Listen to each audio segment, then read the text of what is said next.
Yo, what's up mga ka-treasure? Impact Absat here in Festival Mall. So this is a convention of our ethnic group na mga products. So as you can see, there are lots of different items here. So mostly home furniture and some clothing. So may mga iba-ibang klase ng tela, mga damit, and mga craft mostly from wood na gawa ng mga ethnic group natin.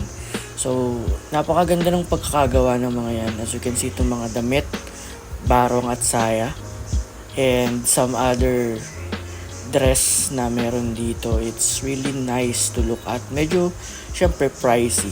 Like yung mga crafts na yan, itong mga balisong or knives. So, may mga wallets din dyan, bags, meron din. May mga foods din silang binibenta, of course. And mga delicacies like yung mga pinapadala sa ibang bansa, meron din sila dyan.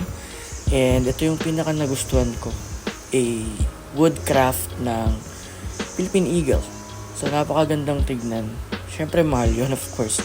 So may mga coffee rin here, and as you can see, wooden craft is amazing. Napakagaling ng mga ethnic group natin gumawa ng mga ganyan. So, ayan, ito yung mga participants ng exhibitors here from Abra, Apayao, Benguet, and Ifugao.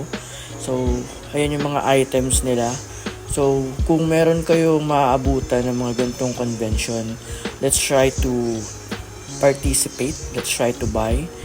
And hindi lang dahil ethnic group sila, but talaga namang good quality. Diba? Lalo na yung mga tito-tita natin dyan, parents na mahilig sa furniture. So ngayon kasi medyo hindi natin afford. Ang kaya lang natin na itong mga nandito. Bumili ako ng nuts. So yun lang yung medyo afford natin so far sa budget. But goods yung nuts. Yung mga items dyan talagang goods. So again, let's try to tangkilikin ang atin. So yun lang, na-share ko lang. Peace.